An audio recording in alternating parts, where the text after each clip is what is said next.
कहाँ पे हो रहा है, क्या है इसका मेन उद्देश्य क्या है? ये कार्यक्रम कांसीराम कॉलोनी, कांसीराम नगर, बसंत कुंज, लखनऊ में आयोजित हो रहा है और इसका मुख्य उद्देश्य है बाबा साहब का, डॉक्टर भीमराव अंबेडकर की 131वीं जयंती के अवसर पर ये कार्यक्रम मनाया जा रहा है। ये कब से आप लोग मना रहे हैं लगभग? ये इस बार जो है ये पहला मौका है इस कॉलोनी के लिए कि यहाँ पर जो यहाँ के नागरिक हैं उन्होंने बाबा साहब में आस्था व्यक्त की और वो चाहते हैं कि बाबा साहब ने जो उन्हें किया है उसका वो अनवरत पालन करते रहेंगे और उसके लिए दृढ़ संकल्प हैं। ये बताइए हमको, इतने दिनों से आप लोग कर रहे हैं जी, तो किस आस्था से कर रहे हैं, क्या विश्वास है, मनोबल क्या है आप लोगों का, क्या सिस्टम? देखिए बाबा साहब की सबसे बड़ी देन है कि आज जो पक्के मकानों में ये यहाँ के सभी कॉलोनीवासी रह रहे हैं, ये बाबा साहब के द्वारा दिया हुआ संविधान जिसमें हर व्यक्ति को पूरा अधिकार दिया गया है, उस अधिकार के तहत बाबा साहब की जो कुर्बानी है वो ये लोग सब याद करते हैं। एक चीज़ हमको लास्ट क्वेश्चन ये बताइए जी, योगी सरकार एक तरफ बड़े बड़े दावे करे, सबका साथ सबका विकास जी, सबका अपना विकास होगा तभी तो सबका विकास करेंगे जी, लेकिन इन्हीं के कंधे पे रख के सब लोग कहते हैं बाबा साहब सबसे हमारे हैं, तो क्या भगवान एक का होता कि सबका होता है? ये कुछ जवाब दीजिए। देखिए जहाँ तक भगवान सबका होता है, एक का होता है, इस पर मैं नहीं कुछ बोलूँगा, लेकिन इतना ज़रूर कहूँगा कि यदि भारतीय संविधान पूरी तरीके से लागू हो जाता, बाबा साहब ने भी कहा था अपने संबोधन में, जिस समय 24 नवंबर 1949 को उन्होंने कहा था कि इस संविधान को लागू करने वाले लोग अगर ईमानदारी से इस संविधान को लागू करेंगे तो निश्चित रूप से यहाँ के दलितों, पिछड़ों और जो गरीब तबके लोग हैं उनका कल्याण होगा। सरकारें अपने हिसाब से काम करती हैं, उनका अपना वोट बैंक होता है, इसलिए वो काम करती हैं। सर क्या कारण रहा कि आज तक दलितों, पिछड़ों का उत्थान नहीं हो सका?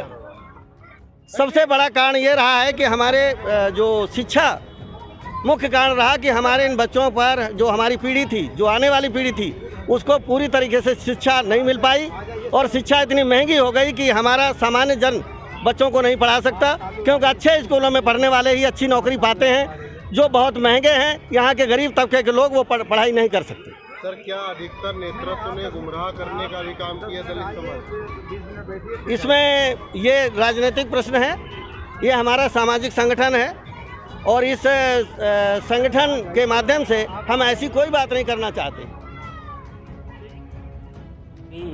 शोषित वंचित लोगों के लिए मसीहा काम किया है और एक ही नहीं पूरे विश्व में इनका मान सम्मान होता है।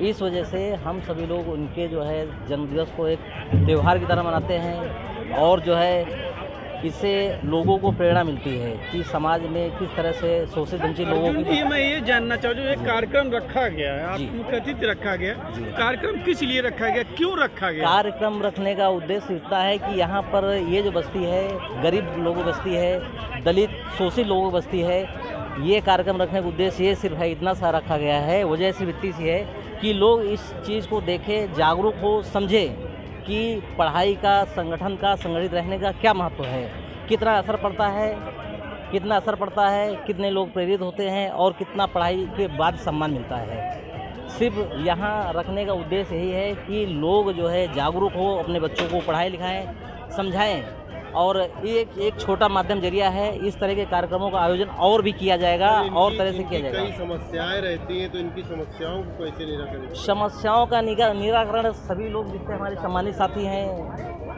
PR गौतम जी, आपके जो है विद्यार्थी जी और हमारे जो है वरिष्ठ जितने लोग बैठे हुए हैं, सभी लोग मिलके हमेशा समस्याओं का जो है, संदीप पांडे जी मुख्य रूप से इस कॉलोनी का हर प्रकार का। पांडे जी नहीं है क्या? नहीं, हमारे पांडे जी सामने बैठे हुए हैं और ये सभी जो है जिस प्रकार की समस्याएं होती है, सभी समस्याओं का जी जान से प्रयास करते हैं। लोगों की समस्या दिख रही हैं, इनमें काम निरंतर किया जा रहा है, लेकिन कॉलोनी बड़ी है, लोगों को मतलब जागरूक करने का प्रयास किया जा रहा है। समस्याएं हैं, समस्याओं का धीरे धीरे समाधान किया जा रहा है।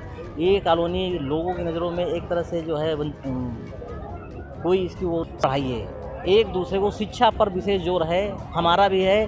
हमारा क्या है, मैं इनके मार्गदर्शन में चलता हूँ। हमारे जैसा कि पार्टी का चुनाव आ गया है जी, क्या आने वाले समय में आप इनकी लड़ाई लड़ने का काम करेंगे? ये जनता का फैसला होता है। मैं पिछली बार भी यहाँ से चुनाव लड़ा था पार्षदी का, लेकिन जो है नहीं जीता, लेकिन जीतने के बाद भी मैं जीता हुआ पार्षद मैं मानता हूँ। जो मुझसे कार्य हो सकते मैंने कार्य किया है और करने का प्रयास किया हूँ। लोग चाहेंगे तो यहाँ पर विकास के कार्य होते रहेंगे, लेकिन यहाँ के लोगों को सहयोग की बहुत अति आवश्यक एक जरूरत है। क्वेश्चन और बता दीजिए, अगर आप पार्षद हो जाते हैं तो जनता की जो समस्याएं कुछ दूर हो जाएंगी कि नहीं? प्राथमिकता रहेगी? प्राथमिकता सफाई और शिक्षा का प्राथमिकता हमेशा रही। सफाई शिक्षा पे हमेशा ध्यान दिया जाएगा। पहली प्राथमिकता सफाई, जो कि हमारे माननीय मोदी जी भी शिक्षा की गए, जहाँ बात करें आप, और दूर दूर तक स्कूल है नहीं? जो स्कूल हैं उसके लिए प्रयास किया जा रहा है। यहाँ पर विद्यालय इस समय मौजूदा सम तो नहीं है, लेकिन फिर भी प्रयास किया जाएगा कि विद्यालय छोटा बने यहाँ पर जो है, और बच्चों को बेसिक शिक्षा का जो है ज्ञान। इसलिए हो रहा है ऐसा कि यहाँ पर ज़्यादा से ज़्यादा एससी समाज के लोग रह रहे हैं हमारी कॉलोनी में। तो हम लोग ये सोच रहे हैं सर कि अगर बाबा साहब की नीतियों को लेकर अगर हमारी समाज चलेगी तो उस पर ज़्यादा सफल आएगी, क्योंकि यहाँ पर हमारे कॉलोनी के लोग भी शिक्षित नहीं हैं, पढ़ने के लिए पढ़ना लिखना भी बहुत बारीक जानते हैं। तो हम लोग पहली बार अब की बार सोचे कि बाबा साहब के प्रोग्राम करके तो लोगों को जागरूक करें, बताएं, और बाबा साहब की नीतियों को लेकर चलें लोग। तो उस पर क्या नीति है बाबा साहब की नीति है, शिक्षित रहो, संगठन करो, और हर एक काम मिलजुल के सब लोग एकता बना के रहो। उनका कोई भी कुछ- गरीब परिवार से क्या नाम है आपका? मेरा नाम मुन्ना लाल, मैं सोशल मंडल सभा का अध्यक्ष हूँ। अभी जी ये बताइए, जो कार्यक्रम है इसमें आपका क्या रोल है, वो मेन भूमिका क्या है? मेन भूमिका ये है, सेक्टर पी बसंत कुंज योजना में 80% एससी रहता है, जिसमें आज तक बाबा साहब के नाम पे कोई प्रोग्राम नहीं हुआ। और बाबा क्या ये साहब पहला प्रोग्राम है ये क्या? प्रथम बार हम लोग बाबा साहब का प्रोग्राम मिलजुल के आप लोग मिलजुल करके करें, जिसमें भागीदारी हमारी तुलाराम गौतम जी की रही।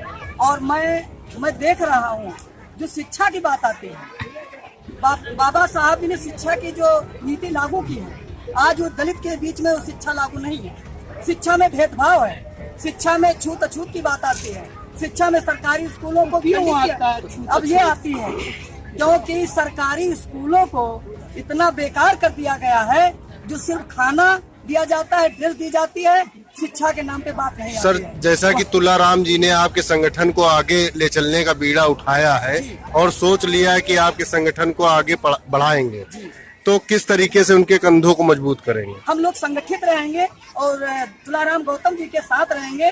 शिक्षा के मामला में जहाँ भी संघर्ष होगा हम लोग मिलजुल के करेंगे। जैसा कि बाबा साहब ने कहा है, शिक्षित बनो, संगठित रहो, संघर्ष करो, इस मुद्दे पे काम करेंगे। दूसरी बात ये है,